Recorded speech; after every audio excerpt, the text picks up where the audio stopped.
व्यतिकरण। आज हम इसमें समझेंगे व्यतिकरण के लिए यानी इंटरफेरेंस।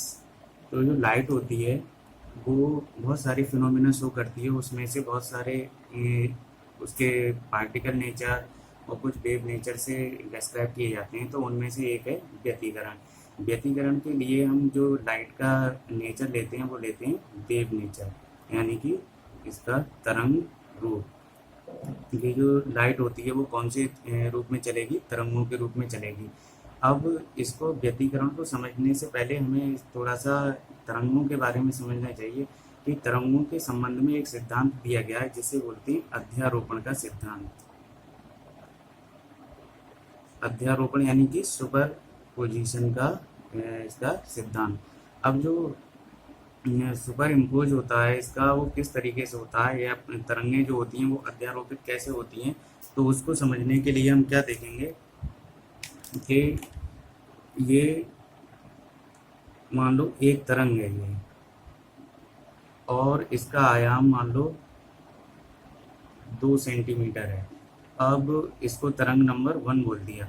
अब कोई दूसरी तरंग यहाँ पर दी गई, वो ये है डॉटेड वाली, ये तरंग नंबर 2 है और इसका आयाम है मान लो 3 सेंटीमीटर।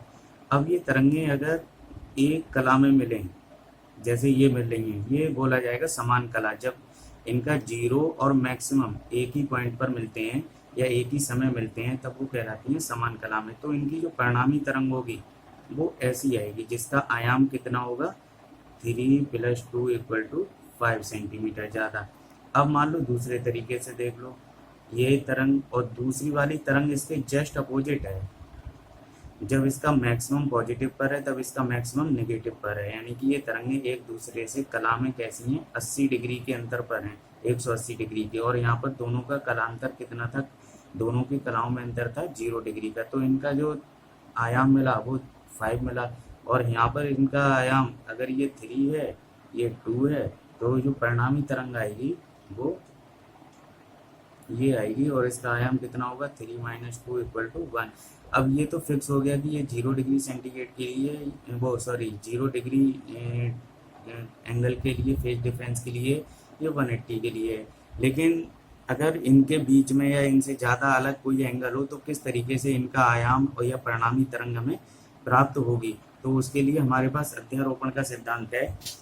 अध्यारोपण का सिद्धांत हमें क्या बताता है कि मान लो 2 तरंगें हैं, एक तरंग है y1 और इसका आयाम है a और ये साइन ओमेगा टी। ओके, एक दूसरी तरंग है y2 और a साइन, जिसका आयाम मान लो कितना है, v है, तो v sine omega t plus phi. अब इसका एंगल है ओमेगा टी, इसका है ओमेगा टी प्लस फाई, तो दोनों के बीच में जो कलांतर है वो कितने का हो गया, फाई का। और ये इसे हम या डेल्टा फाई भी लिख सकते हैं, कुछ भी लिख सकते हैं। अगर मान लो इस ये फाई1 है, ये फाई2 है, तो डेल्टा फाई1 लिख सकते हैं, फाई2 - फाई1। तो इस तरीके से अगर ये दोनों तरंगें एक दूसरे पर अध्यारोपित होती हैं, यानी कि ये दोनों तरंगें एक दूसरे से मिलती हैं, तो मान लो परिणामी तरंग मिली हमें y = y1 + y2। और जब ये तरंग y = y1 + y2 हमें प्राप्त होती है तब इनको हम इस तरीके से लिखते हैं, लिख सकते हैं a sine omega t plus b sine omega t plus phi. परिणामी तरंग का रूप बदलेगा तो ये a sine omega t plus b sine omega t cos phi plus b cos omega t sine phi. अब यहाँ से अगर हम देखें तो y = a sine omega t plus b sine omega T, तो यहाँ से अगर हम इसको a प्लस b, इसमें से साइन ओमेगा टी ले लें तो यहाँ बचेगा cos phi sine omega t plus, यहाँ से देखें ये अगर हम लिखते हैं इसे v साइन फाई, तो यहाँ क्या होगा, कॉस ओमेगा टी। अब ओमेगा तो उनकी इनिशियल फ्रिक्वेंसी है, टी टाइम है, तो अगर देखा जाए तो इनके बीच में हम क्या वेरिएशन देख रहे थे, कलांतर का वेरिएशन देख रहे थे, यानी कि फाई का। तो फाई की टर्म में चेंज होने वाले जो इसमें पद हैं वो कौन कौन से हैं? एक तो है ये और एक है ये बदल रहा है कॉस की फॉर्म में, ये बदल रहा है साइन की फॉर्म में।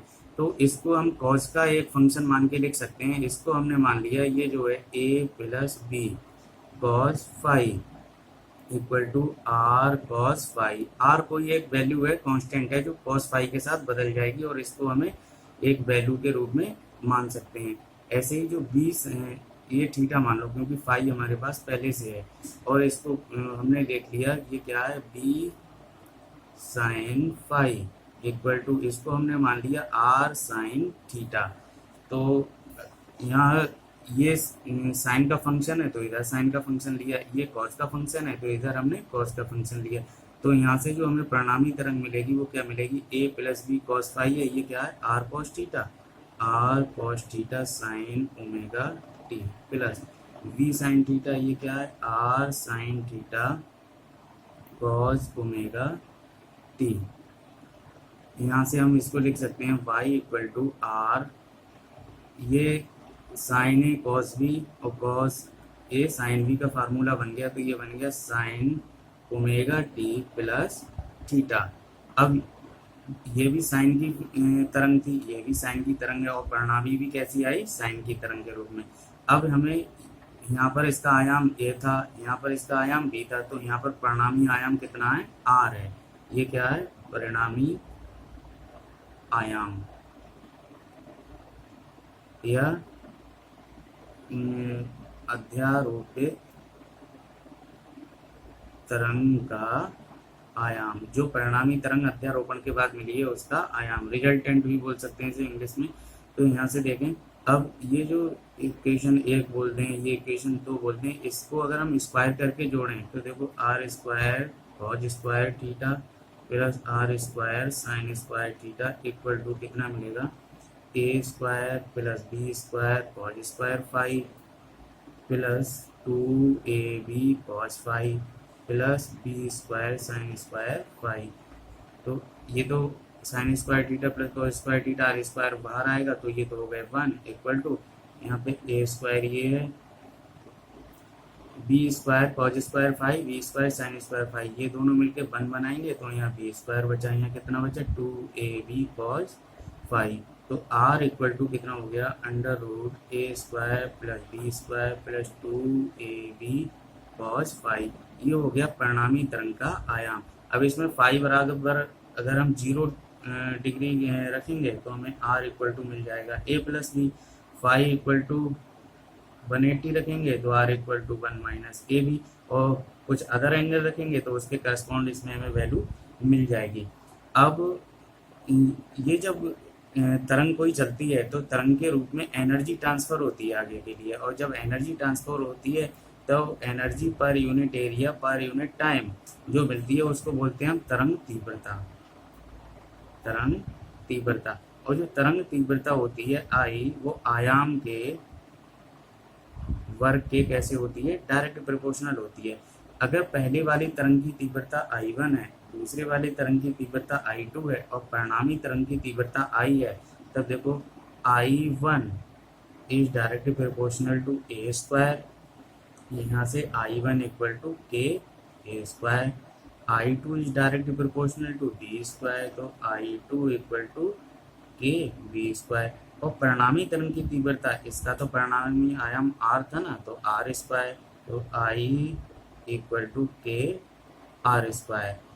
यहाँ से अब I1 इक्वल टू ये है इसका, I2 इक्वल टू ये है और I इक्वल टू ये है। यहाँ से देखो R इक्वल टू कितना होगा? ये इस वाले फार्मूले हम देखें तो R square equal to I upon K equal to ये I1 अपॉन K और B स्क्वायर कहाँ गया? ये है B स्क्वायर, ये कितना है? I2 अपॉन K प्लस 2, ए की जगह यहाँ से अंडर रूट आएगा तो आ जाएगा under root I1 upon a into b की जगह under root I2 upon b cos phi. देखो यहाँ वो सॉरी के है, यहाँ ये के है तो अंडर रूट के के मिल जाएगा, इसमें के है इसमें के है, ये के कैंसिल हो गए नीचे से, तो यहाँ क्या बचा? I1 plus I2 plus 2 under root I1 I2 cos phi. तो इस तरीके से हम तरंगों की तीव्रताओं का भी मापन कर सकते हैं कि दो तरंगें जिनकी तीव्रता I1 और I2 है उनके बीच में एंगल जो फाई है, कलांतर है जो कितना है, फाई है। दो तरंगों के बीच में अगर कलांतर कोण फाई है तब उनकी जो परिणामी तीव्रता होगी वो I=I1 plus I2 plus 2 under root I1 I2 cos phi से हमें प्राप्त होती है। तो ये था थोड़ा सा अध्यारोपण का सिद्धांत था, जिससे हमें पता चलता है कि जब दो तरंगें मिलती हैं तो उनका आयाम कैसे परिवर्तित होता है और उनकी तीव्रता कैसे परिवर्तित होती है। अब हम आते हैं अपने मेन टॉपिक पर, जो क्या है हमारा व्यतिकरण। अब व्यतिकरण के लिए क्या है, ये प्रकाश से संबंधित है। तो जब प्रकाश तरंगें चलती हैं तो जब दो प्रकाश तरंगें एक दूसरे से मिलती हैं तो उनके बीच में कोई ना कोई तो कोण होगा। दो तरंगें इनके बीच में कलांतर कोण 0 भी हो सकता है, 1 डिग्री भी हो सकता है, कितना भी हो सकता है, और ये 180 डिग्री भी हो सकता है, इससे ज़्यादा भी हो सकता है। तो उसके संगत दो प्रकाश तरंगें अगर मिलती हैं और उनका कोण यहाँ पर कितना है, कलाई जो कलांतर कोण है वो 0 है, तब I=I1 plus I2 plus under root I1 I2 cos phi. तो एक तरंग की तीव्रता I1, दूसरे की I2, बचा क्या, cos फाई। तो उनकी जो तीव्रता वास्तव में I निर्भर कर रही है वो किस पे कर रही है, फाई पर। अगर फाई =0 हो गया तो cos की वैल्यू मैक्सिमम, तो I कितना हो जाएगा, मैक्सिमम हो जाएगा। और वो मैक्सिमम I कितना होगा, cos 0 की वैल्यू 1, तो I1 plus I2 plus 2 under root I1 I2, तो ये हो जाएगा under root I1 plus under root I2 का होल स्क्वायर, ये हो जाएगा। और अगर वो 180 डिग्री है फाई, तो इसकी वैल्यू माइनस होती है, -1 होती है cos 180 की, मिनिमम वैल्यू होती है, तो I मिनिमम मिलेगा। और जब I मिनिमम मिलेगा तो वो कितना होगा यहाँ पर, इसके लिए अगर हम देखेंगे I मिनिमम के लिए, तो I मिनिमम हो जाएगा, यहाँ माइनस आ जाएगा, तो ये हो जाएगा under root I1 minus under root I2 का होल स्क्वायर।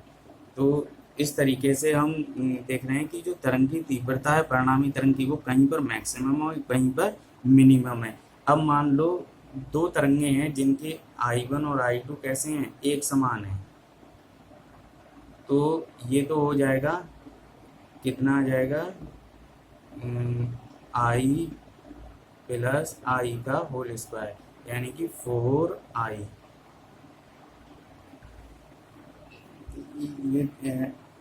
ये हो जाएगा 2 अंडर रूट I, और 2 अंडर रूट I का होल स्क्वायर करेंगे तो 4I, और यहाँ पर ये कितना आ जाएगा, 0। यानी एक जगह तरंग की ऊर्जा मैक्सिमम है, एक जगह तरंग की ऊर्जा कैसी है, 0 है। तो कहने का मतलब हुआ कि जब दो तरंगें जिनकी तीव्रताएं समान है, तीव्रता समान हो गई तो आयाम समान हो जाएंगे। तो दो तरंगें जिनकी तीव्रता या आयाम समान है एक दूसरे से अध्यारोपित होती हैं, तब जब उनके बीच में कलांतर 0 डिग्री है तब वहाँ मैक्सिमम तीव्रता होती है, और जहाँ कलांतर 180 है तब तीव्रता न्यूनतम होती है। इन्हीं दो टर्म्स के आधार पर जब हम तीव्रता मैक्सिमम लेते हैं तो वहाँ पर तीव्रता मैक्सिमम है यानी कि क्या दिखाई देगी, चमक, और तीव्रता 0 है तब क्या दिखाई देगा, अंधेरा, यानी कि डार्कनेस। तो इसको बोलते हैं ब्राइट और इसको बोलते हैं डार्क। तो जब दो तरंगें, जो प्रकाशिक तरंगें एक दूसरे से अध्यारोपित होकर किसी स्थान पर अधिकतम तीव्रता तथा किसी स्थान पर न्यूनतम तीव्रता प्रदर्शित करती हैं, इस घटना को हम कहते हैं व्यतिकरण। अब व्यतिकरण को बिल्कुल यथार्थ से समझने के लिए क्या दिया गया कि जब ये दो तरंगें हैं ये अध्यारोपित होंगी, तो अध्यारोपण के लिए इनके लिए कुछ शर्तें हैं। पहली शर्त क्या है कि जो तरंगें जिस स्रोत से चल रही हैं, तरंगों का स्रोत वो कैसा होना चाहिए, कला संबद्ध होना चाहिए। कला संबद्ध होने का मतलब हो गया कि उनके बीच में कलांतर या तो 0 हो, दोनों के बीच में फेज डिफरेंस कैसा हो, 0 डिग्री का, या फाई जो है वो कैसा हो, कांस्टेंट है। अगर उनके बीच में मान लो पाई/3 का कलांतर है, तो समय के साथ ये कलांतर बदले ना, ये कलांतर कैसा रहना चाहिए, फिक्स रहना चाहिए। अगर ये कलांतर बदल गया तब यथार्थ व्यतिकरण को हम परिभाषित या उसको स्टडी नहीं कर पाएंगे। तो उनके बीच में जो तरंगों का स्रोत है वो कला संबद्ध होना चाहिए। कला संबद्ध का मतलब हो गया कि उनके बीच में या तो कलांतर जीरो, कलांतर जीरो का मतलब हो गया कि दोनों तरंगें जो स्रोत दे रहा है वो कैसे हो, समान कला में। समान कला में मतलब जैसे एक तरंग ऐसी है तो दूसरी भी इसी के संगत हो, समान कला में। ऐसा ना हो कि जब इसका मैक्सिमम मिल रहा है तब ये मैक्सिमम से हटी हुई है। बड़े में देखें बना के तो ऐसे, जैसे एक तरंग ये है तो दूसरी भी, चाहे आयाम कम है या ज्यादा है उससे मतलब नहीं है। जब ये जीरो हो रही है तब ये जीरो, जब ये मैक्सिमम है तब ये भी मैक्सिमम हो, तो ये समान कला में होंगे। तो या फिर उनका जो फेज डिफरेंस है वो कांस्टेंट रहना चाहिए, कि मान लो जब इसका मैक्सिमम है तब ये अपने 1/4 पर आती है, तो हमेशा ऐसा ही हो। फिर ऐसा नहीं हो कि एक बार जब ये मैक्सिमम है तो 1/4 पर आ रही है, और जब ये दूसरी बार मैक्सिमम हुआ तो ये 1/3 पर आ रही है। ऐसा नहीं होना चाहिए। फेज डिफरेंस कैसा होना चाहिए, कांस्टेंट। दूसरा, जो प्रकाश तरंग है, प्रकाश तरंगे हैं, उनकी आवृत्ति एफ या उनकी तरंगदैर्घ्य लैम्डा वो कैसी होनी चाहिए, इक्वल, एक समान आवृत्ति की तरंगें होनी चाहिए। और क्यों होनी चाहिए ये हम अभी आगे देख लेंगे। ये शर्त है व्यतिकरण होने के लिए कि जो प्रकाश तरंगें हैं उनकी आवृत्ति बराबर हो गई तो उनके जो ये हैं लैम्डा वो भी कैसे हो जाएंगे, बराबर हो जाएंगे। दूसरा सबसे बड़ी बात है कि उनके आयाम ए और बी दोनों आपस में कैसे होने चाहिए, इक्वल होने चाहिए। दोनों तरंगों के आयाम कैसे होने चाहिए, इक्वल होने चाहिए। इस प्रकाश तरंग जिनकी लैम्डा इक्वल होता है इनको बोलते हैं एक वर्णीय। एक वर्णीय यानी कि एक रंग के रंग, प्रकाश के रंग होते हैं तो मान लो हर एक रंग की तरंगदैर्घ्य अपनी फिक्स है, वैसे इंग्लिश में बोलते हैं इसे मोनोक्रोमेटिक लाइट। तो एक वर्णीय प्रकाश होना चाहिए। एक वर्णीय प्रकाश का मतलब ये उनकी तरंगदैर्घ्य फिक्स रहे। ऐसा ना हो कि एक की तरंगदैर्घ्य 600 एंगस्ट्रॉम है और दूसरे की हो जाए 800 एंगस्ट्रॉम। ऐसा नहीं होना चाहिए। दूसरे की भी कितनी होनी चाहिए, 600 एंगस्ट्रॉम। यानी प्रकाश एक वर्णीय, एक रंग का, यानी कि एक आवृत्ति का या एक वेवलेंथ का होना चाहिए। और उनके आयाम कैसे होने चाहिए, इक्वल होने चाहिए। ये 3 बेसिक शर्तें व्यतिकरण के लिए। आगे और भी शर्तें होंगी, उनके लिए हम समझेंगे। तो वो हमें तब जब थोड़ा सा आगे स्टडी करेंगे तब पता चलेगा। लेकिन जो बेसिक शर्तें हैं वो क्या है कि तरंग का स्रोत कला संबद्ध होना चाहिए। कला संबद्ध स्रोत किसे बोलते हैं, जिनके बीच का कलांतर या तो जीरो हो या फिर उनका जो कलांतर है वो कैसा हो, कांस्टेंट हो। दूसरा, प्रकाश तरंगों की आवृत्ति या उनकी जो तरंगदैर्घ्य हैं वो एक जैसी होनी चाहिए। और जो उनका आयाम है वो भी कैसा होना चाहिए, इक्वल होना चाहिए। अब मान लो एक ही स्रोत S1 है और ये एक स्रोत S2 है, और इससे प्रकाश तरंगें निकल रही हैं, इससे भी प्रकाश तरंगें निकल रही हैं, और हमने इसको एक पर्दे पर आपतित किया, ये पर्दा लगा दिया। तो मान लो इसके मध्य बिंदु से यहाँ पर कोई एक पॉइंट है O, इसके सेंटर से गया है यहाँ से। अब यहाँ से एक तरंग चलेगी और यहाँ से इसकी प्रकाश तरंग आई, तो इन दोनों के लिए इसने S1 से O तक की दूरी तय की और ये S2 से O तक की दूरी, ये दोनों एक ही तल में हैं। अब तो S1O और S2O कैसे होंगे, इक्वल होंगे, क्योंकि ये मध्य बिंदु है और ये यहाँ से मध्य बिंदु से लंब डाला गया है, तो ये दोनों लंबाइयाँ कैसी होंगी, बराबर होंगी, क्योंकि ये दोनों कैसी हैं, एक ही तल में है। यानी कि ये समबाहु त्रिभुज जैसा बन जाएगा। S1O S2O, S1O को बोला जाता है पथ की लंबाई, H2O इस वाले दूसरी तरंग की पथ की लंबाई, और दोनों बराबर हैं। तो पथों की लंबाई का अंतर जैसे हम बोलते हैं पथांतर, डेल्टा x, तो वो S1O माइनस H2O बराबर कितना होगा, 0। पथांतर इनका कितना है, 0। और हमें पथांतर और कलांतर में एक संबंध पता होता है। जो कलांतर होता है डेल्टा फाई, वो क्या होता है, 2π/λ इंटू डेल्टा एक्स। तो यहाँ से डेल्टा एक्स की वैल्यू 0 है तो कलांतर भी कितना हो गया, 0। और जब इनके बीच का कलांतर 0 है, यानी वो दोनों कैसी हो गई, समान कला में हो गई। समान कला में उनका, अभी हमने पीछे देखा था, जब वो समान कला में है, फाई बराबर 0 है, तो आर कैसा होता है, मैक्सिमम होता है, और तीव्रता भी कैसी होती है, मैक्सिमम होती है। तो यहाँ पर चमक दिखाई देगी। ये चमक के लिए एक फिक्स सीट समझ लो, और इसको बोलते हैं जीरो ऑर्डर की चमक। ठीक है। अच्छा, अगर मान लो इससे हम थोड़ा ऊपर जाएं या नीचे आए, मान लो ऊपर चले जाते हैं, यहाँ पर ये कोई दूसरा बिंदु है P। अब यहाँ से S1 से एक तरंग जाएगी, एक S2 से तरंग जाएगी। अब इस वाली तरंग ने थोड़ी कम दूरी तय करी है, इसको थोड़ी ज़्यादा दूरी तय करनी पड़ी है। कितनी ज़्यादा तय करनी पड़ी है, यहाँ से लंब डाल दो, ये और ये यहाँ से यहाँ तक की तो बराबर होंगी। ये एक्स्ट्रा इसने तय करी है डेल्टा एक्स, तो इसके संबंध इसकी कला में कितना अंतर आ गया। अगर मान लो ये जो दूरी है वो लैम्डा इसके वेवलेंथ के बराबर मान लेते हैं, वरना कितनी भी हो सकती है। यदि डेल्टा एक्स बराबर कितना हो जाए, लैम्डा, तो देखो delta phi equal to 2 pi upon lambda, और डेल्टा एक्स की जगह लैम्डा, तो ये आ गया 2 पाई। 2 पाई का मतलब कितना हो जाएगा, ये 360 डिग्री। कितना आ जाएगा ये, 360 डिग्री। अब 360 डिग्री पर 360 डिग्री का मतलब हो गया कि जो कॉस 360 और कॉस 360 की वैल्यू कितनी होती है, ये 1। तो ये कैसा हो जाएगा, मैक्सिमम हो जाएगा। कैसा हो जाएगा, मैक्सिमम। तो यहाँ पर ये दूसरी चमक मिलेगी। अगर मान लो ये लैम्डा बाई 2 हो जाए, तो लैम्डा बाई 2 हो गया, लैम्डा से लैम्डा कैंसिल, और ये यहाँ से, तो पाई इक्वल टू कितना आ गया, 180। तो जब लैम्डा बाई 2 होगा ये, तब यहाँ पर क्या मिलेगा, अंधेरा मिलेगा। तो ये अंधेरे के लिए फिक्स हो गई। यहाँ पर हमेशा इस सिस्टम के लिए हमेशा क्या मिलेगा, अंधेरा मिलेगा। चाहे हम इंटेंसिटी आई कितनी बढ़ा दें, लेकिन ये नहीं बदलेगा यहाँ से अंधेरा। तो ये किसी सिस्टम के लिए अंधेरा और चमक दोनों कैसी होती हैं, फिक्स होती है। जब अंधेरा मिल रहा है तब इसको कहते हैं विनाशी व्यतिकरण, और जब यहाँ चमक मिल रही है इसको कहते हैं हम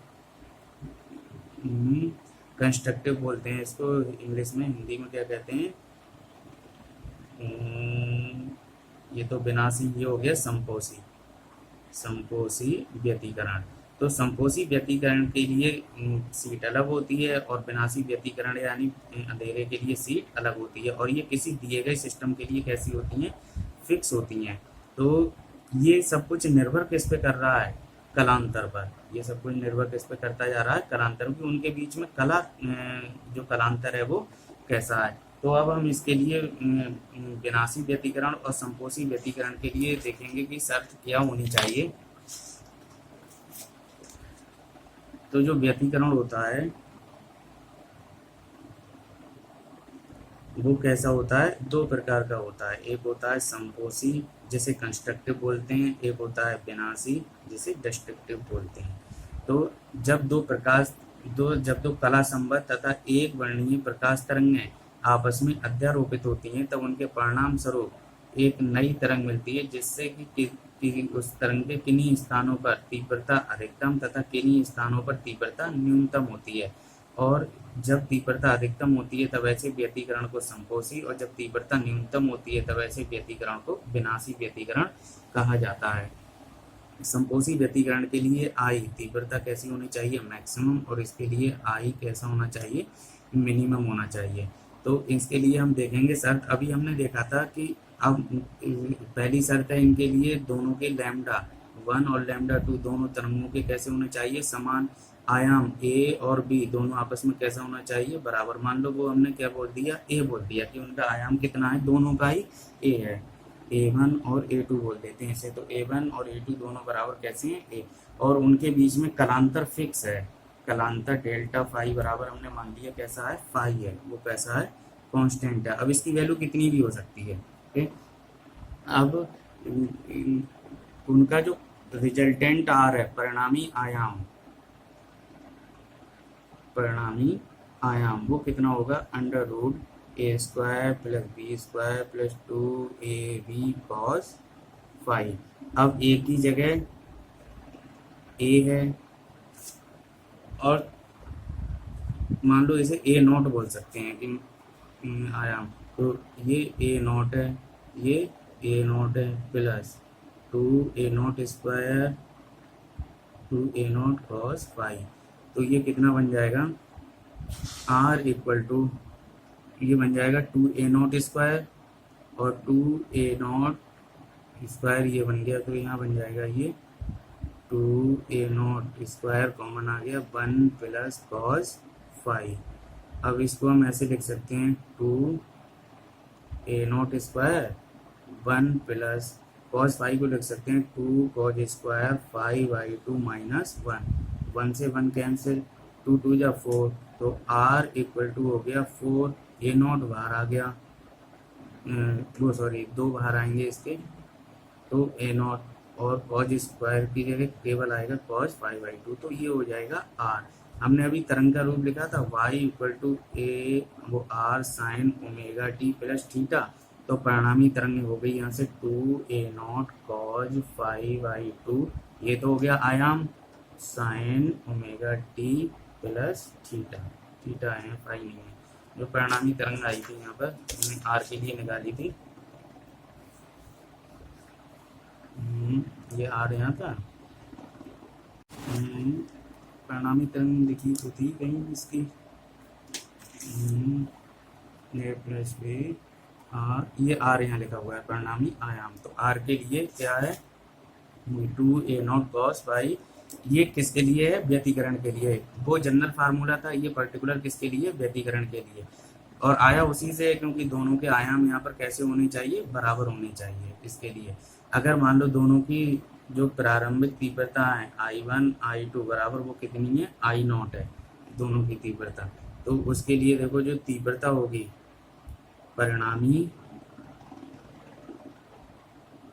तीव्रता, परिणामी जो तीव्रता है वो आई आर बोल सकते हैं, तो वो परिणामी आयाम के कैसे होगी, डायरेक्ट प्रोपोर्शनल होगी, यानी कि 2a0 कॉस 5/2 का स्क्वायर, यानी कि ये कितना हो गया 4a0 स्क्वायर कॉस स्क्वायर 5/2, और आई जो I0 होगी वो कितनी होगी, I0 is directly proportional to a square a0 square, क्योंकि हर एक तरंग का हमने ऐसा माना है ना y1 बराबर a0 साइन ओमेगा टी और y2 equal to a0 sine omega t plus phi, दोनों का आयाम इतना है, तो दोनों की हर एक की एक तरंग की तीव्रता I1 दूसरे की I2, दोनों की वैल्यू आपस में कैसी ही बराबर, और I0 is directly proportional to I0 square, तो I0 इक्वल टू हो जाएगा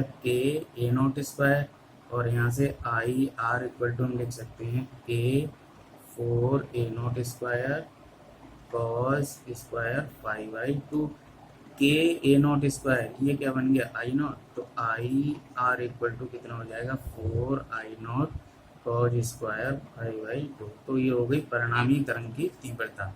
अब परिणामी तरंग की तीव्रता किस पे निर्भर कर रही है, फाइव पर।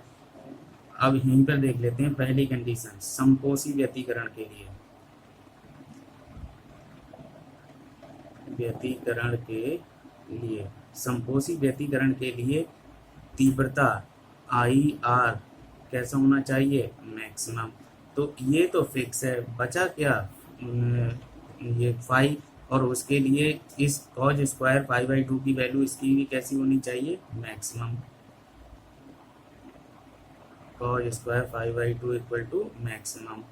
अब इसकी जो मैक्सिमम वैल्यू होती है वो कितनी होती है, 1 होती है, तो यहाँ से कॉस 5/2 इक्वल टू हो गया प्लस माइनस 1, तो यहाँ से जो 5/2 होगा वो कितना हो जाएगा 0, और 0 कॉस 0 की वैल्यू 1, कॉस 180 की वैल्यू -1, यानी कि कितना हो जाएगा 2 पाई, और फिर कितना आ जाएगा ये 0 2 पाई 3 पाई 4 पाई, इस तरीके से ये आ जाएगा। तो यहाँ से पाई इक्वल टू कितना हो जाएगा 5/2 इक्वल टू ये हो जाएगा 2n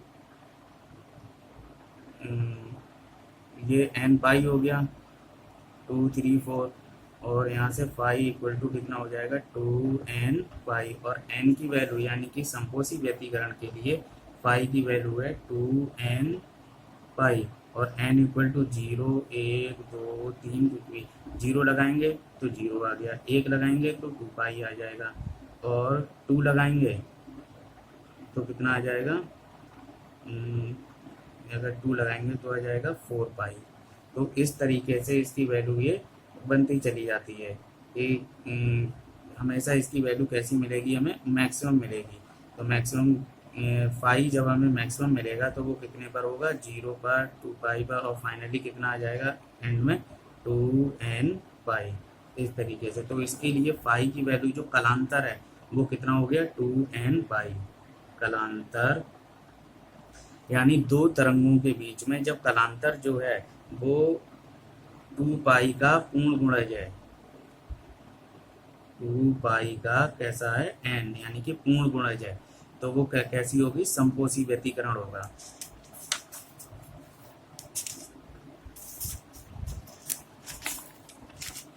तो संपोषी व्यतीकरण के लिए व्यतीकरण में पहली चीज क्या है कि जो फाई है वो कैसा होना चाहिए 2 पाई का पूर्ण गुणज और n बराबर कितना 0 1 2 3 4 कितना भी।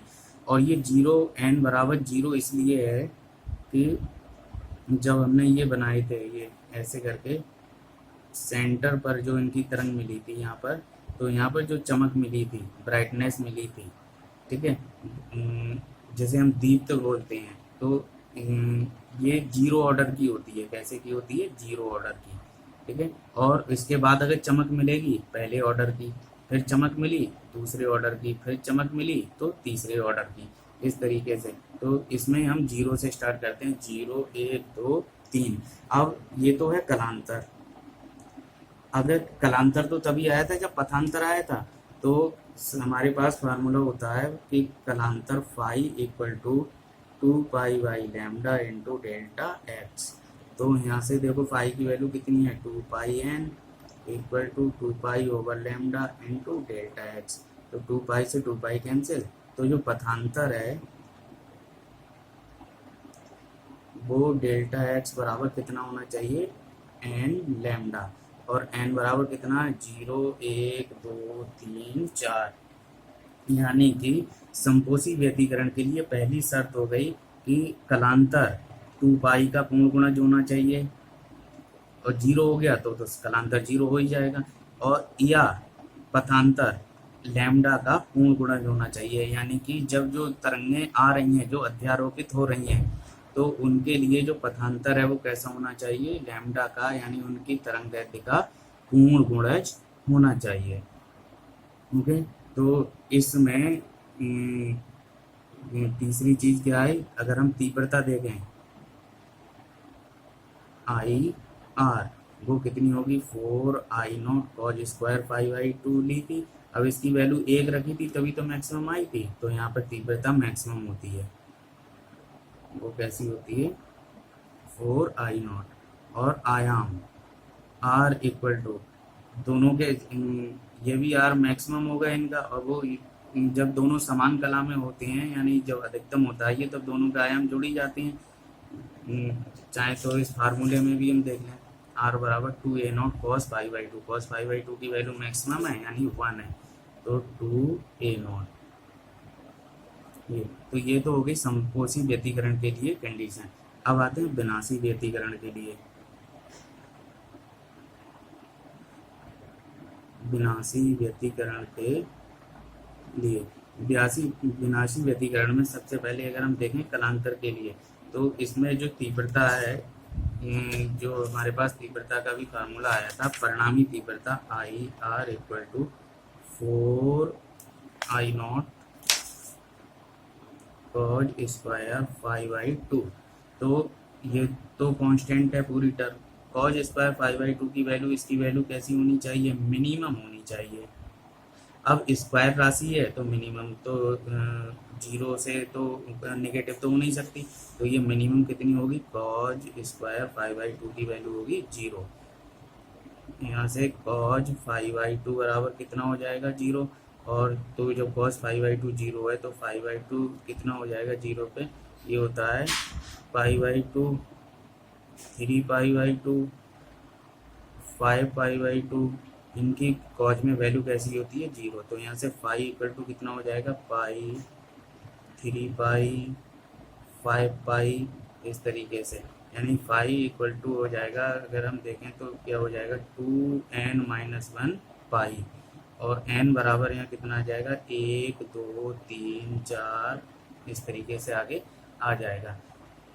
अब इसके लिए एक से क्यों स्टार्ट किया, क्योंकि जो सेंटर पर मिलती है तरंग वो कैसी होती है, वो हमें जो यहाँ पर ऊर्जा मिलती है वो मैक्सिमम मिलती है, यानी चमक दिखाई देती है, तो उसको हम दीप्त बोलते हैं। उससे ऊपर या नीचे कहीं हमें ये मिलेगा तो वो ये तो चमक है के लिए। अगर हम इसके लिए बात करें कि अंधेरा, तो मान लो यहाँ अंधेरा मिला, यहाँ अंधेरा मिला, यहाँ अंधेरा, तो ये पहला अंधेरा, ये दूसरा अंधेरा, यहाँ तीसरा। इसको जीरो ऑर्डर का अंधेरा नहीं बोल सकते, और इसको अंधेरा नहीं बोलते हैं, इसको बोलते हैं अदीप्त, यानी कि कोई चमक नहीं है, वहाँ कोई ऊर्जा ही नहीं है।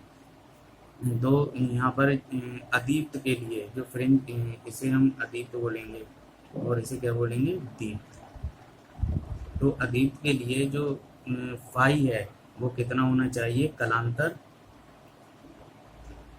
फाई इक्वल टू 2n-1 पाई, और n बराबर कितना है 1 2 3 4, यानी कि जो पाई का विषम गुणज होना चाहिए। कलांतर जो है वो पाई का कैसा आ रहा है, विषम गुणज 1 3 5, यानी विषम गुणज ऑड मल्टीपल, ठीक है। पाई का विषम गुणज, कलांतर कैसा होना चाहिए, पाई का विषम गुणज। दूसरी चीज हम देखते हैं इसका पथांतर। पथांतर के लिए फिर वही फार्मूला, फाई बराबर 2π/λ डेल्टा एक्स, और फाई की वैल्यू कितनी है 2n-1 pi equal to 2π/λ delta x. तो पाई से पाई कैंसिल, तो डेल्टा एक्स इक्वल टू कितना हो जाएगा 2n-1 λ/2 इंटू कुछ नहीं, तो 2 से अंदर डिवाइड करेंगे तो n-1/2 लैम्डा, ये आ गया। अब n बराबर है कितना 1 2 3 4 5 ये है। तो यहाँ से देखो 2n-1 है, n इक्वल टू 1 रखेंगे तो 2 में से एक क्या, एक λ/2, फिर n इक्वल टू 2 रखेंगे, 2 2 जा 4 में से बन गया तो आ जाएगा 3 λ/2, फिर 3 रखेंगे, 3 2 जा 6 में से बन गया तो आ जाएगा 5 λ/2, यानी λ/2 का विषम गुणज होना चाहिए। तो पथांतर कितना होना चाहिए, जो पथांतर होगा वो λ/2 का विषम गुणज। तो विनाशी व्यतिकरण के लिए क्या कंडीशन है कि जो कलांतर है वो पाई का विषम गुणज होना चाहिए, या पथांतर λ/2 का विषम गुणज होना चाहिए। अब ये बनता कैसे है, इस तरीके से जो कलांतर और पथांतर के आधार पर दीप्त और अदीप्त बनते हैं, तो उसके लिए यंग ने समझाया, यंग नाम के साइंटिस्ट थे, उन्होंने समझाया। वो कैसे समझाया, उन्होंने कहा कि पहली चीज़ हमें क्या चाहिए, दो स्रोत चाहिए जो हमें एक तरीके से प्रकाश तरंगें दे सकें। तो जो प्रकाश तरंगें हमें चाहिए तो दो स्रोत चाहिए, तो उन्होंने पहले उसके लिए दो स्रोत बनाए। अब ये स्रोत थे, यहाँ पर उन्होंने कहा अगर मैं एक बल्ब यहाँ लगा दूँ, एक बल्ब यहाँ लगा दूँ, हो सकता है इसका रेजिस्टेंस ताप के साथ ज़्यादा बढ़ जाए, तो इनकी जो तरंगें हैं वो कला संबद्ध नहीं होने वो पाएंगी। तो इसे S1 बोला था उन्होंने, इसे क्या बोला S2। अब उन्होंने कहा इन्हें कला संबद्ध कैसे बनाया जाए, तो उन्होंने क्या काम किया, उन्होंने कहा एक बल्ब यहाँ लगा दो, ये एक बल्ब यहाँ से प्रकाश तरंगें दे रहा है, और इससे ये उसकी तरंगें, प्रकाश तरंगें चल रही हैं। प्रकाश तरंगें जब तरंग रूप लेते हैं तो किसके रूप में चलती हैं, तरंगाग्र के रूप में चलती हैं। और उन्होंने बिल्कुल इसके मध्य बिंदु पर यहाँ पर इधर से एक छिद्र लगा दिया, एक स्लिट लगा दी। अब यहाँ से स्लिट से ये तरंगाग्र गया और तरंगाग्र यहाँ से ये चलने लगा, ये यहाँ से। अब ये जो तरंगाग्र आगे बढ़ता रहा, आगे बढ़ता रहा, एक ही कला का प्रकाश है, क्योंकि एक ही स्रोत से तो आ रहा है, कलांतर होने का मतलब ही नहीं है। यहाँ से आया, यहाँ से आया, यहाँ से आया, अब यहाँ पे पहुंचा तो यहाँ से एक समान निकला, यानी कि ये S1 और S2 ये तो है प्राइमरी सोर्स, प्राथमिक स्रोत, और ये बन गए द्वितीय स्रोत। जैसे हाइगेंस का द्वितीय कणिकाओं का सिद्धांत है ना, तो ये बन गए द्वितीय स्रोत। और दोनों कैसे हैं, कला संबद्ध हैं ये, क्योंकि एक ही तरंगाग्र तो पहुंच रहा है दोनों पर, और दोनों पर एक ही तरंगाग्र पहुंच रहा है, तो या तो दोनों समान कला में होंगे, या अगर कलांतर हुआ भी तो वो फिक्स रहेगा, क्योंकि इनकी स्थिति बार बार थोड़ी बदलेंगे हम। तो ये दोनों कैसे हो गए, कला संबद्ध। कला संबद्ध के लिए क्या कंडीशन है, या तो दोनों के बीच कलांतर 0 हो जाए, या कलांतर कैसा रहे, फिक्स रहे। तो यहाँ पर कलांतर 0 होगा, या फिर कैसा होगा, फिक्स होगा, क्योंकि बार बार इसको बदल थोड़ी रहे हम। तो ये दोनों प्रकाश स्रोत कैसे हो गए, कला संबद्ध। अब यहाँ से जो जब ये तरंगाग्र इनका आगे चला, तो तरंगों की दो चीज होती हैं, एक होती है तरंग ऐसे चलती है ना ये, तो इसको हम बोलते हैं स्रंग, और इसको बोलते हैं गर्त। तो ये मान लो स्रंग है, तो ये इसकी क्या होगी, गर्त, तो इसकी भी एक गर्त होगी। फिर इसका स्रंग आएगा, तो इसका भी स्रंग आएगा। फिर इसकी क्या आएगी, गर्त आएगी, तो इसकी भी गर्त आएगी। फिर इसका क्या आएगा, स्रंग आएगा, तो इसका भी क्या आएगा, स्रंग आएगा। तो उन्होंने देखा जहाँ पे स्रंग से स्रंग मिल रहा था और गर्त से गर्त मिल रही थी, जैसे ये स्रंग से स्रंग मिला है ये, तो यहाँ पे जो पर्दे पर हमें मिलेगी तो वो क्या मिलेगी, दीप्त। और जहाँ स्रंग और गर्त मिल रहे थे, जैसे ये स्रंग और गर्त, ये स्रंग और गर्त, तो यहाँ पर मिल रहा था, तो ये क्या मिलेगा, अदीप्त मिलेगा। ठीक है, इस तरीके से। और जहाँ पर स्रंग ये मिला है, जैसे स्रंग से स्रंग है और गर्त से गर्त है ये, तो यहाँ पर क्या मिलेगी, चमक, मध्य बिंदु पर बिल्कुल दीप्त। तो इस तरीके से अगर हम बनाते जाएं तो हमें पर्दे पर ऐसा कुछ दिखाई देता है। ये पर्दे पर हमें ऐसी मतलब कुछ पट्टियां सी दिखाई देती हैं। इस पट्टियों में, इन पट्टियों में एक चमक रही होती है और एक नहीं चमक रही होती है। ये मान लो सेंट्रल वाली है, केंद्रीय दीप्त। ये क्या है, केंद्र दीप्त। ठीक है, जब ये केंद्र दीप्त है तो इसके बाद में ये डार्क, फिर ये ब्राइट, ये डार्क, ये ब्राइट, ये डार्क, ये ब्राइट, ये डार्क, ऐसे ही नीचे इनके, ये डार्क, ये ब्राइट, ये डार्क, ये ब्राइट। और जब ये तरंगे में मिलती हैं तो क्रमबद्ध मिलती हैं कि एक चमक मिलेगी तो एक अंधेरा, एक चमक, ये एक अंधेरा, एक चमक, ये एक अंधेरा। और कितनी चमकेंगी, इनकी शार्पनेस कितनी होगी, ये इस सिस्टम पर डिपेंड करता है कि हमें जो प्रकाश तरंगें आ रही हैं वो कैसी आ रही हैं, और उनकी तीव्रता बढ़ाने पर क्या हो रहा है। अगर हम इनकी तीव्रता बढ़ाते हैं तो इनकी चमक जो है वो कैसी होती जाती है, बढ़ती जाती है, क्योंकि चमक किससे आती है, ऊर्जा से। तो तीव्रता आई, अगर इनकी तीव्रता यहाँ से बढ़ा देंगे, इसकी बढ़ेगी तो ऑब्वियस है इनकी भी बढ़ जाएगी, तो इनकी चमक कैसी हो जाती है, बढ़ जाती है।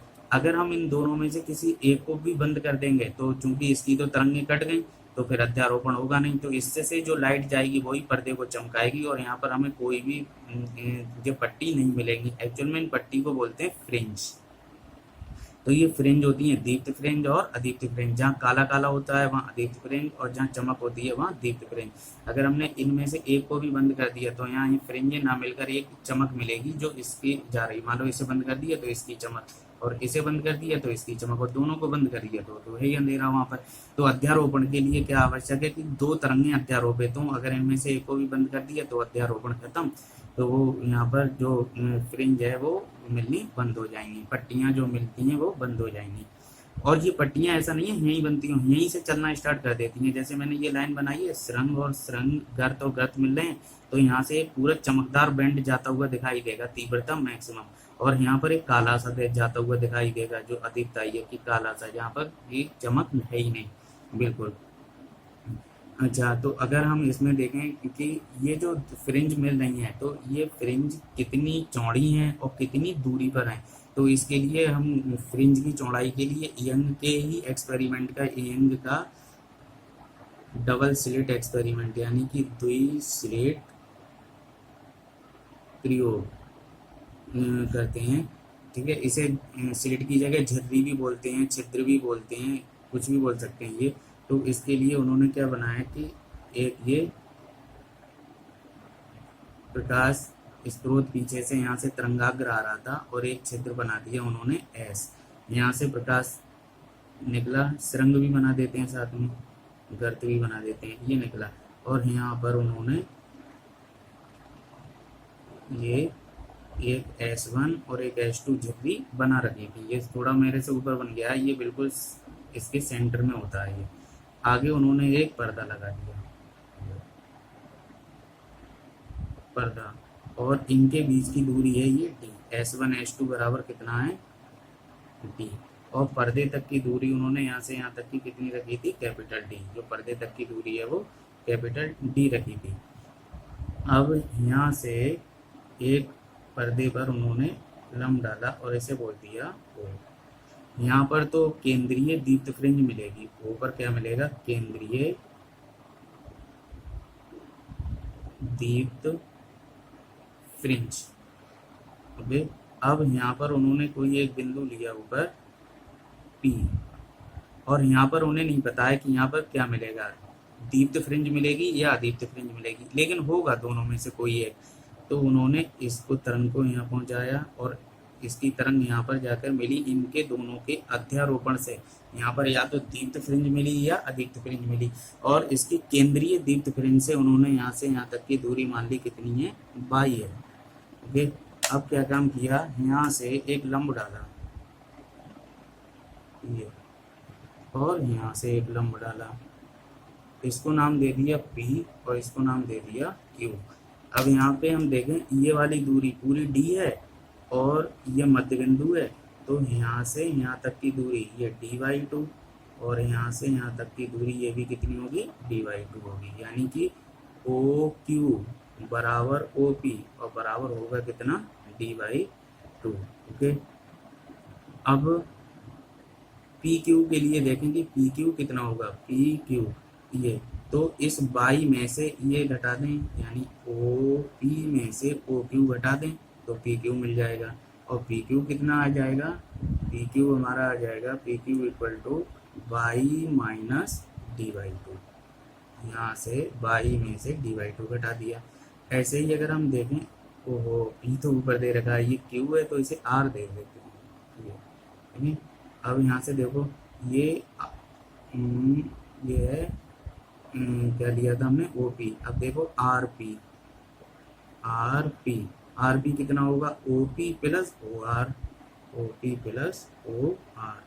तो ये कितना आ जाएगा, OP तो है 22 और ये कितना है d/2, तो 22 प्लस d/2। ओके, अब देखो हमारे पास दो त्रिभुज नजर आ रहे हैं S1QP। तो त्रिभुज S1QP में, इसमें अगर हम पाइथागोरस थ्योरम लगाएं तो पाइथागोरस थ्योरम क्या कहती है, S1P का स्क्वायर इक्वल टू कांड का वर्ग बराबर लंब का वर्ग प्लस आधार का वर्ग। तो लंब कितना है PQ और आधार इसका कितना है S1Q का वर्ग। अब S1P square equal to PQ है 22 माइनस d/2, तो 22 माइनस d/2 का स्क्वायर, और S1Q यहाँ से यहाँ तक की दूरी ये d है प्लस d²।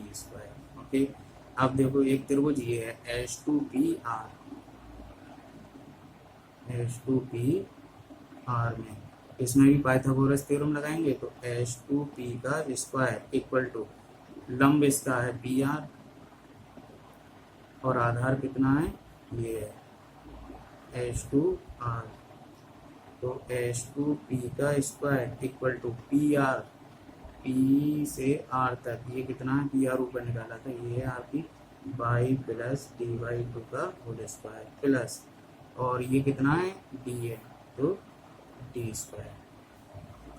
अब ये वाली तरंग चली है S1 से P और ये कितनी चली है S2 से P। तो ये वाली तरंग इतनी ज़्यादा चली है, डेल्टा x ज़्यादा चली है, तो इसका पथांतर हमें निकालना है डेल्टा x, यानी कि पथांतर डेल्टा x, और वो है कितना, इस बड़ी वाली में से ये घटाया है तभी तो है H2P माइनस S1P। इसका पथ है H2P, इसका पथ है S1P, दोनों का अंतर ये वाली दूरी इतना, ये ज़्यादा चली है, ये क्या है S2P minus S1P delta x. ये फाइनली हमें पता करना है। अगर ये पता हो जाएगा तो कलांतर भी पता हो जाएगा, और कलांतर पता हो गया तो यहाँ पता चल जाएगा कि यहाँ फ्रिंज ब्राइट बनेगी या डार्क बनेगी। तो हमने क्या काम किया, ये S1P स्क्वायर है, ये S2P स्क्वायर है, इसको हमने घटा दिया।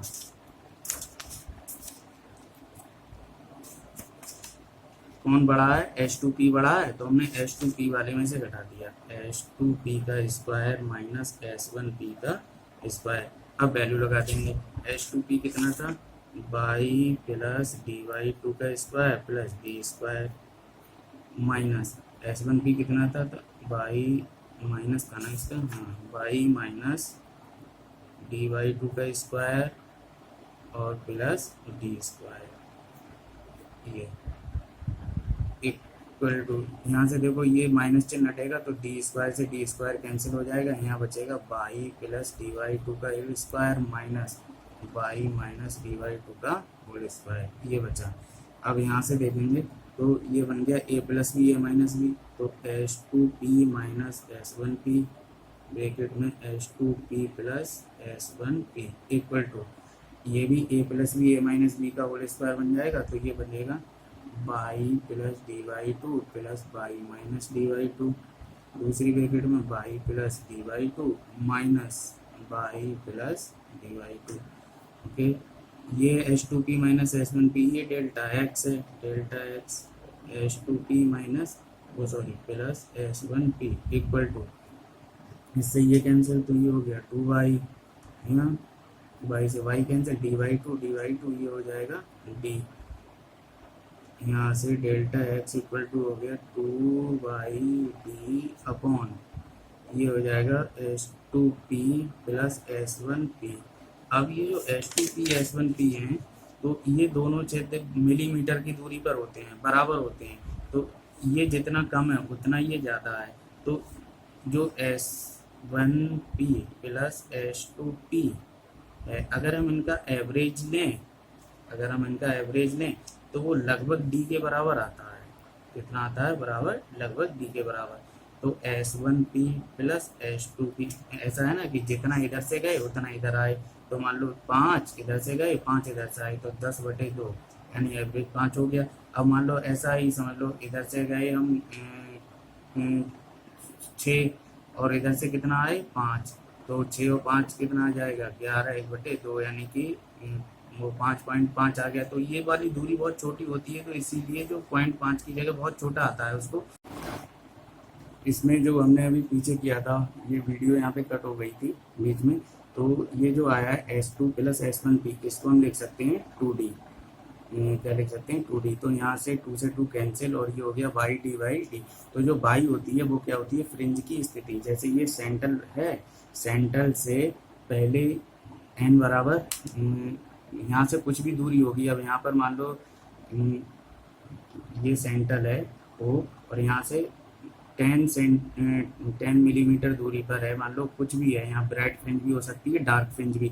अब ये डार्क है वाई पर या फिर ब्राइट है, तो उसके लिए पहले हमने ब्राइट फ्रिंज के लिए लिया, दीप्त फ्रिंज के लिए। दीप्त फ्रिंज के लिए कंडीशन होती है डेल्टा एक्स बराबर n लैम्डा। डेल्टा एक्स की वैल्यू हम डेल्टा एक्स की वैल्यू लगाई y/d। अब ये n इसलिए लगाया कि n बराबर 0 तो 0 ऑर्डर की, n बराबर 1 तो पहली दीप्त फ्रिंज, n बराबर 2 तो दूसरी दीप्त फ्रिंज, तो n बराबर 3 तो तीसरी दीप्त फ्रिंज मिलेगी। तो इस तरीके से हम इनको लगा देते हैं। तो y/d बराबर n लैम्डा, यहाँ से y इक्वल टू हो गया n लैम्डा d/d। n बराबर 0 1 2 3 4 5, 0 लगाया तो यहाँ 0 ऑर्डर की केंद्रीय दीप्त फ्रिंज, 1 लगाया तो पहली दीप्त फ्रिंज, 2 लगाया तो दूसरी दीप्त फ्रिंज, 3 लगाया तो तीसरी दीप्त फ्रिंज। ऐसे ही अदीप्त फ्रिंज के लिए देखेंगे। और ये ऐसा नहीं है कि ऊपर अगर B1 यहाँ मिला है तो एक B1 डाउन पे भी मिला होगा नीचे, इतनी दूरी पर। अगर यहाँ से यहाँ तक कि B1 की दूरी 2 मिलीमीटर है तो 2 मिलीमीटर नीचे यहाँ पर भी ब्राइट फ्रिंज मिलेगी। अगर ये 6 मिलीमीटर की दूरी पर एक ब्राइट फ्रिंज है तो नीचे भी 6 मिलीमीटर की दूरी पर ब्राइट फ्रिंज मिलेगी, यानी कि ऊपर नीचे दोनों तरफ होता है ये। तो y n बराबर n लैम्डा d/d। इसी तरीके से अदीप्त फ्रिंज के लिए डेल्टा एक्स बराबर होता है, जो पथांतर होना चाहिए n - 1/2 into lambda. Delta x की वैल्यू ये है, इधर वाई और एन लगा दिया डी बटे डी, तो एन माइनस 1/2 लैम्डा, तो यहाँ से वाई एन इक्वल टू हो जाएगा n minus 1/2 lambda d y d. यहाँ आता है लैम्डा और डी वाई डी के मल्टीपल में एन, यहाँ क्या आता है एन माइनस 1/2 और एन बराबर 1 2 3 4, क्योंकि हमें पता है अदीप्त के लिए कहाँ से स्टार्ट होता है 1 से, क्योंकि केंद्र पर हमेशा क्या मिलती है दीप्त फ्रिंज उच्चिष्ट वाली, इसीलिए इसका कहाँ से स्टार्ट होता है एन से। जैसे ये केंद्र है, ये पहली ब्राइट B1, तो इसकी ब्राइट B1 यहाँ मिली होगी, लेकिन दीप्त के लिए D1 यहाँ मिली होगी पहली डार्क, और ये पहली डार्क अदीप्त फ्रिंज के लिए सॉरी, ये फिर D2 और इसकी एक D2 इधर मिली होगी इस तरीके से। तो ये होती है अदीप्त फ्रिंज की स्थिति, वाई एन बराबर एन माइनस 1/2 लैम्डा वाई 2। अगर जैसे हम एग्जांपल बोलें कि छठवीं दीप्त फ्रिंज, तो छठवीं दीप्त फ्रिंज का मतलब वाई 6 और एन की जगह 6 लैम्डा डी ये पता होंगे। अगर मान लो ये सॉल्व करके 15 मिलीमीटर आया, तो इसका मतलब है केंद्र से 15 मिलीमीटर की दूरी पर हमें छठी दीप्त फ्रिंज मिलेगी, और इसको काउंट नहीं कर रहे हैं क्योंकि ये जीरो ऑर्डर की है, V1 V2 V3 V4 V5 V6, या फिर उतनी ही दूरी पर नीचे भी मिली होगी। ऐसे ही दीप्त फ्रिंज के लिए अगर हम बोलें कि तीसरी दीप्त फ्रिंज, तीसरी दीप्त, तो तीसरी दीप्त के लिए n बराबर यहाँ 3 और बाई 3, अगर मान लो ये आया 7 मिलीमीटर, तो केंद्रीय फ्रिंज से जो यहाँ केंद्रीय उच्चिष्ट मिला है इससे 7 मिलीमीटर की दूरी पर ऊपर और नीचे तीसरी अदीप्त फ्रिंज मिली होगी, यानी D3 डार्क 3 मिली होगी। ठीक है, अब हम देखें फ्रिंज की चौड़ाई की कैसे होती है।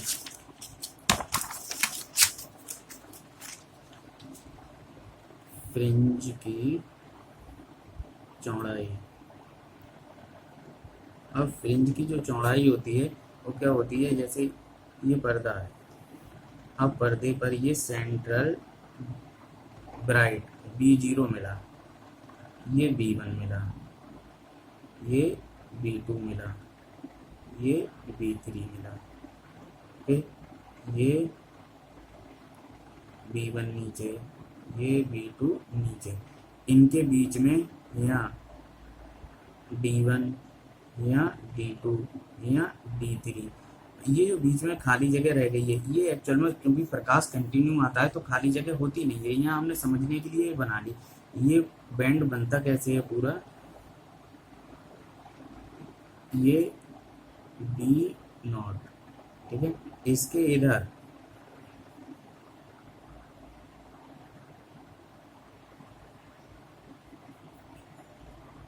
ये D1 और ये D1, फिर एक ब्राइट फ्रिंज इधर और एक ब्राइट फ्रिंज इधर, ये B1 और ये B1, ठीक है, ये है सेंट्रल वाला, सेंट्रल वाला, ठीक है। अच्छा, फिर ब्राइट के बाद फिर इधर एक डार्क, ये, और इधर भी एक डार्क, जो सफ़ेद वाला पोर्शन है वो ब्राइट का है और जो शेडेड है वो इसका, तो ये है D2 और ये D2, फिर यहाँ B2 ये वाली और इधर एक D2 ये वाली, यानी ये कंटिन्यू मिलती हैं। तो फ्रिंज की चौड़ाई कितनी है, यही तो है, यही तो है फ्रिंज की चौड़ाई। तो ये है ब्राइट फ्रिंज, ब्राइट फ्रिंज की चौड़ाई कैसे, दो कंटिन्यू डार्क D1 और D2 के बीच की चौड़ी दूरी ले लें तो ये आ जाएगा ब्राइट फ्रिंज की चौड़ाई, और दो ये एक चमक इन दोनों के बीच की दूरी ले लें तो ये आ जाएगी डार्क फ्रिंज की चौड़ाई, और ये बराबर आती है कोई सी भी ले लो। तो अगर हम दीप्त फ्रिंज के लिए देखें, फ्रिंज की चौड़ाई क्या होती है, कोई दो क्रमागत दीप्त या अदीप्त फ्रिंजों के बीच की चौड़ाई फ्रिंज चौड़ाई कहलाती है। जैसे ये B1 और B2 हैं, इनके बीच की अगर हम दूरी ले लेंगे तो ये आ जाएगी अदीप्त फ्रिंज की चौड़ाई, और अगर हम D1 और D2 के बीच की जो दूरी ले लें तो ये आ जाएगी D1 की चौड़ाई, यानी कि दीप्त फ्रिंज की चौड़ाई। ये दीप्त और ये अदीप्त, इनकी चौड़ाई। अब फ्रिंज चौड़ाई के लिए दो क्रमागत हैं, अगर हम दीप्त वाली ले लें तो एक है हमारी B2 में से B1 घटा दें तो ये आ जाएगा, तो B2 हुआ xn, तो ये B1 कैसा होगा n-1, यानी कि फ्रिंज की चौड़ाई बीटा से प्रदर्शित करते हैं। फ्रिंज चौड़ाई किससे प्रदर्शित करते हैं, बीटा से। बीटा इक्वल टू कितना आ जाएगा, xn, मान लो 5वीं है तो चौथी की घटाएंगे तो xn-1, ठीक है। जैसे अगर हम बहुत सारी बना लें तो ये कौन सी बनाई थी हमने, B2, तो यहाँ एक बनेगी ये T3 डार्क, तभी यहाँ बनेगी B3, ऐसे ही इधर बनेंगे। तो अगर हमें ब्राइट फ्रिंज को ले रहे हैं तो हमें चौड़ाई किसकी मिलेगी, डार्क फ्रिंज की। कैसे, ये कौन सी है B3 और ये B2, B3 में से B2 घटाया तो ये डार्क फ्रिंज की चौड़ाई मिली, यानी अदीप्त फ्रिंज की चौड़ाई। लेकिन सहायता किसकी ले रहे हैं, दीप्त फ्रिंज की स्थिति की। तो दीप्त फ्रिंज की स्थिति xn, यानी कि B3 में से B2 घटाया तो n बराबर है 3, ठीक है। तो B2 ये कितना बचा, n-1, तो ये होता है n lambda D by D minus, ये n की जगह n-1 lambda D by D, यहाँ से lambda D by D common आ गया, n-n+1, तो ये कितना बचा, लैम्डा डी बाई डी। ये आ गई अदीप्त फ्रिंज की चौड़ाई, beta equal to lambda D by d. अगर हम अदीप्त के लिए बात करें, अदीप्त के लिए, तो अदीप्त के लिए भी यही स्थिति होगी, बीटा इक्वल टू xn-xn-1। अब उसके लिए n कितना होता है, n-1/2 lambda D by D minus n की जगह n-1 -1/2 lambda D by D, तो यहाँ से लैम्डा डी बाई डी तो आ गया कॉमन, n-1/2 तो -n+1 + 1/2, इससे ये कैंसिल, n से n कैंसिल बचा 1, तो यहाँ से बीटा बराबर आ गया लैम्डा डी बाई डी। यानी कि दीप्त की बीटा और अदीप्त की बीटा दोनों बराबर होते हैं। दीप्त फ्रिंज की चौड़ाई, अदीप्त फ्रिंज की चौड़ाई दोनों आपस में कैसी होती हैं, बराबर होती हैं। तो फ्रिंज की चौड़ाई का फाइनली सूत्र क्या होता है, लैम्डा डी बाई डी।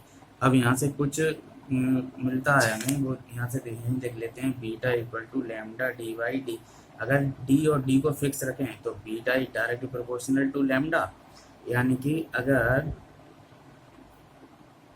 यहाँ से श्वेत प्रकाश आ रहा है, कैसा आ रहा है, श्वेत प्रकाश, तो पर्दे पर यहाँ पर जो चमक मिलेगी वो तो सभी के लिए जो पथांतर है वो 0 होगा, और पथांतर 0 होगा तो यहाँ सभी रंग की श्वेत कलर में 7 रंग होते हैं, तो सभी कलर यहाँ पहुँचेंगे, तो यहाँ तो जो चमक मिलेगी वो मिलेगी श्वेत। अब अगली ब्राइट की बात करते हैं, डार्क तो अंधेरा हो गया। अगले B1 की बात करें, ये तो B0 था, B1 के लिए क्या होगा, B is direct proportional beta is direct, वो सॉरी बाई कहाँ गया, बाई इक्वल टू होता है लैम्डा डी बाई डी। अब जिसका लैम्डा छोटा होगा उसका बाई कम होगा, बाई कम होने का मतलब नज़दीक, ब्लू कलर का लैम्डा सबसे छोटा होता है, तो सबसे पहले यहाँ मिलेगी ब्लू कलर, और ब्लू से आगे बढ़ते जाएंगे फिर क्या मिलेगा, रेड कलर। तो जो यहाँ पर ब्राइट मिलेगा वो ब्लू से रेड के पैटर्न में मिलेगा, यानी जब श्वेत प्रकाश डाला जाता है तो यहाँ इंटरफेरेंस पैटर्न कैसा आता है, कलर्ड आता है, और जो उनके कलर होते हैं वो सेंटर के नज़दीक होता है ब्लू, विबग्योर पैटर्न में सेंटर से आगे की ओर, इधर की ओर और इधर की ओर चलता जाता है। विबग्योर पैटर्न में वायलेट, इंडिगो, सबसे बाद में क्या आता है, रेड आता है। ठीक है, अगर हम एक वर्णीय प्रकाश की बात करें तो पहले मान लो lambda B directly proportional to lambda है, जिसका लैम्डा छोटा होगा उसकी तरंग की चौड़ाई भी छोटी होगी। अगर हम ब्लू और रेड कलर की बात करें तो इसका लैम्डा 1 है, ये लैम्डा 2 है, लैम्डा 2 ज़्यादा होता है, तो बीटा 1 से बड़ा होगा बीटा 2। अगर मान लो पर्दे की जो टोटल लंबाई है वो है 20 मिलीमीटर है, 20 मिलीमीटर में ब्लू कलर की ज़्यादा पट्टियाँ बन जाएंगी क्योंकि ये पतली पतली हैं, और रेड कलर की कम पट्टियाँ बनेंगी क्योंकि ये चौड़ी चौड़ी हैं। तो सेम पर्दे पर सेम सिस्टम के लिए अगर हम वेवलेंथ बदल दें, अलग अलग रंग के प्रकाश डालें, तो जिसकी तरंगदैर्घ्य छोटी होती है उसकी फ्रिंजों की संख्या ज़्यादा मिलती है, और जिसकी तरंगदैर्घ्य ज़्यादा होती है उसकी फ्रिंजों की संख्या कैसी मिलती है, कम मिलती है। तो beta is direct proportional to किस पे है, लैम्डा। ये बहुत ही ज़्यादा महत्वपूर्ण फार्मूला है ये beta is direct proportional to lambda. जिसका लैम्डा छोटा और उसका जो तरंगदैर्घ्य है वो कैसी होगी, ज़्यादा हो, मतलब जो जिसका लैम्डा छोटा होगा उसकी जो फ्रिंज चौड़ाई है वो भी कैसी होगी, कम होगी। तो सेम आकार के पर्दे पर सेम दूर, मान लो ये पर्दा 20 मिलीमीटर का है, इसमें ब्लू कलर की 20 फ्रिंजें मिल रही हैं टोटल मिला के, 10 डार्क और 10 ब्राइट, 20 फ्रिंजें मिल गई। ऐसे ही तो रेड कलर के लिए हमें 20 नहीं मिलेंगी, क्यों, रेड कलर की वेवलेंथ ज़्यादा है, इसकी चौड़ाई बढ़ जाएगी तो वो छोटी मतलब कम आ पाएंगी उसके लिए, ठीक है। तो इस तरीके से यहाँ से हम ये निकाल सकते हैं कि फ्रिंजों की संख्या कैसे परिवर्तित होती है। और चूंकि पर्दे का आकार फिक्स है, मान लो लैम्डा 1 के लिए तरंगें मिली n1 और इसके लिए कैसी मिली n2, ठीक है। तो पर्दे का आकार तो फिक्स है ना, तो आकार बराबर दूसरे का आकार। पहले की चौड़ाई एक बीटा 1 है, तो n1 फ्रिंजों की कितना एरिया घेर लेगा, n1 बीटा 1। इसने भी कितना घेरा होगा, बीटा n2 बीटा 2। तो अगर इस तरीके की करनी है तो n1 बीटा 1 बराबर n2 बीटा 2, इस तरीके से हम निकाल सकते हैं। अब यहाँ से फार्मूला में कुछ चेंज करें तो n1 बीटा 1 बराबर n2 बीटा 2।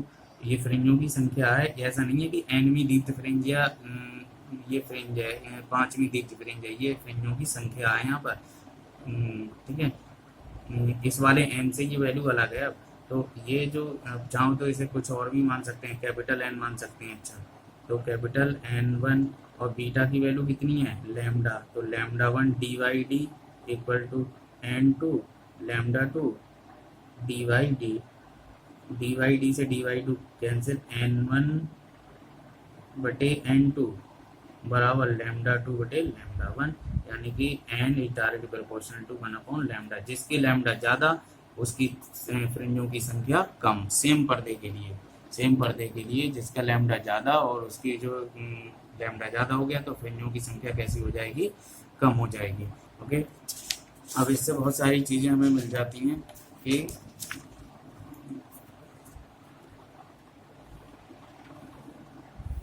ये S1 था, ये S2 था, इनके बीच की दूरी D थी, ये सेंट्रल मैक्सिमा था O, और यहाँ पर कोई बिंदु P था जहाँ पर हमें कोई दीप्त या अदीप्त फ्रिंज कुछ भी मिल सकती थी, और ये दूरी कितनी थी, D थी, और यहाँ से एक छिद्र से प्रकाश आ रहा था यहाँ पे, और जिसकी वेवलेंथ कितनी है, लैम्डा है, और फ्रिंज की चौड़ाई थी V lambda D by d, ठीक है। ये वास्तव में फ्रिंजें पर्दे पर जब मिलती हैं तो ये यहाँ से तरंगाग्र चल रहा होता है, वो गोलीय तरंगाग्र होता है, तो ये ऐसा चलता है। ये है डार्क,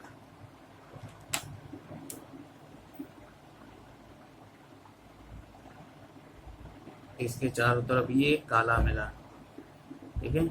फिर डार्क फ्रिंज, डार्क फ्रिंज, फिर वो सॉरी ब्राइट फ्रिंज है, लाल वाली ब्राइट है, ये काली वाली डार्क है, और इनकी चौड़ाई कैसी है, समान है। चौड़ाई कैसी है, समान। पहले डार्क मिला है लाल से, फिर काले वो सॉरी दीप्त मिली है लाल से ब्राइट, फिर डार्क, फिर ब्राइट, फिर डार्क, अब फिर एक ब्राइट मिलेगी ये, फिर ब्राइट, इसके बाद में क्या मिलेगी, फिर डार्क, ठीक है। ये सबकी चौड़ाइयाँ बराबर होंगी। अब देखो ये जो यहाँ पर ब्राइट हमें मिल रही है, ये तो इसकी क्या है, चौड़ाई है, ये डार्क मिल रही है, ये क्या है, चौड़ाई। इसकी कोणीय चौड़ाई कितनी होगी, ये है रेखीय चौड़ाई, क्या है, रेखीय चौड़ाई, ठीक है। अगर हम कोणीय चौड़ाई की बात करें तो कोणीय चौड़ाई जो होती है वो वास्तव में ये होती है, इनके यहाँ से ये जो थीटा मिलता है वो क्या होता है, इनकी कोणीय चौड़ाई होती है।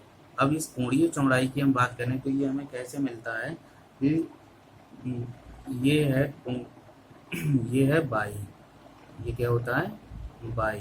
ठीक है, तो कोण बराबर होता है चाप बटे त्रिज्या।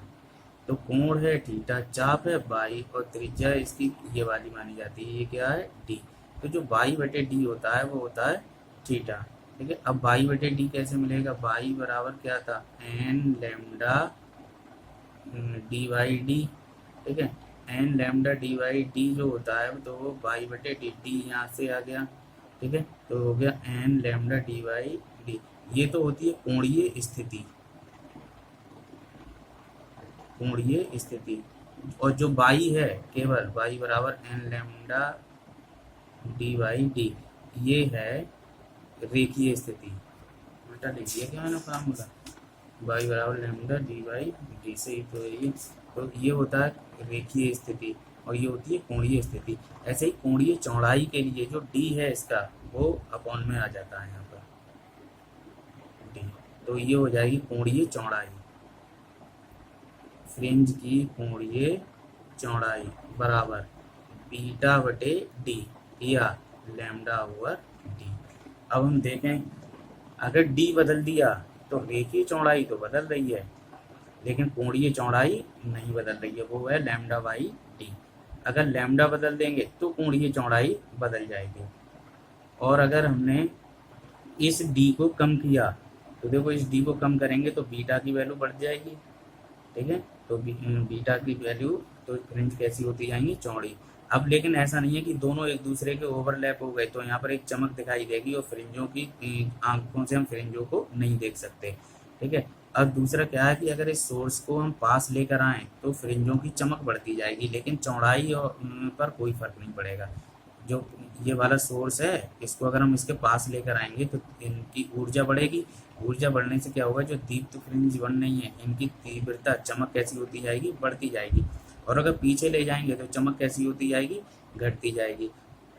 ठीक है, और अगर बहुत दूर ले गए तो फिर यहाँ पर एक धुंधला सी चमक दिखाई देगी और कुछ नहीं दिखाई देगा। अच्छा, इनमें से किसी एक को बंद कर दें तो यहाँ पर हमें इंटरफेरेंस यानी व्यतिकरण दिखाई नहीं देगा, फ्रिंजें खत्म हो जाएंगी, केवल एक चमक दिखाई देगी। चाहे इसको बंद करने देंगे तो इसकी चमक और इसको बंद कर दिया तो इसकी चमक। अच्छा, अब हमने पीछे बोला था कि दोनों के आयाम A1 और A2 बराबर होना चाहिए। वो क्यों बोला था कि इनका जो आई आ रहा है जो आर आ रहा है वो आ रहा है 4A0 स्क्वायर, दोनों को आयाम बिल्कुल एक बराबर होंगे तो वो जो यहाँ पर हमें तीव्रता मिलेगी वो 4 गुना मिलेगी इस तरीके से। तो अगर दोनों के आयाम बराबर होंगे तो जो फ्रिंज की चमक होगी कंट्रास्ट वो हमें अच्छा दिखाई देगा, लेकिन अगर आयाम बराबर नहीं हुए तो फिल्म का जो कंट्रास्ट है वो कैसा हो जाएगा थोड़ा सा धुंधला रहेगा। जितने सेम ऑर्डर के होंगे उतना ही कंट्रास्ट कैसा होगा अच्छा हो जाएगा, शार्पनेस हमें फ्रिंजों में क्लियर दिखाई देगी। अच्छा, दूसरी चीज अगर हम इनकी जो ये है इसको बोलते हैं छिद्र की चौड़ाई, छिद्र या स्लिट की चौड़ाई। अब जो छिद्र या स्लिट की चौड़ाई है वो कैसे डिपेंड करती है कि जो I1 और I2 होता है वो इनको बोलते हैं ओमेगा 1 ओमेगा 2। तो ओमेगा 1 और ओमेगा 2 के कैसा होता है डायरेक्ट प्रोपोर्शनल होती है, जितनी ज़्यादा इनकी चौड़ाई होगी उतनी तीव्रता यहाँ से ज़्यादा निकलेगी। I1 बटे I2 बराबर ओमेगा 1 बटे ओमेगा 2, और I1 डायरेक्ट प्रोपोर्शन होता है एक है तो ये A1 स्क्वायर बटे A2 स्क्वायर। यहाँ से एक कंक्लूजन बहुत अच्छा मिलता है कि अगर हम फ्रिंजों इनकी ओमेगा 1 ओमेगा 2 को बढ़ाते जाएं तो यहाँ चमक ज़्यादा बढ़ती जाएगी, लेकिन अगर बहुत ज़्यादा बड़ा कर दिया, मान लो ये छिद्र इतने बड़े कर लिए तो क्या होगा इनमें अपने आप में ही बहुत सारी ये द्वितीयक छिद्र बन जाएंगे। जो हाइजेंस का द्वितीयक तरंगिकाओं का सिद्धांत है ना, तो ऐसे ही अपने आप में छिद्रों की तरह व्यवहार करने लगेंगे और उनका इंटरफेरेंस पैटर्न और इनका इंटरफेरेंस पैटर्न एक दूसरे से ओवरलैप कर जाएगा। फिर यहाँ पर पर्दे पर हमें इसका और इसका सब ओवरलैप करता हुआ दिखाई देगा और हम फ्रिंजों को क्लियरली नहीं देख पाएंगे।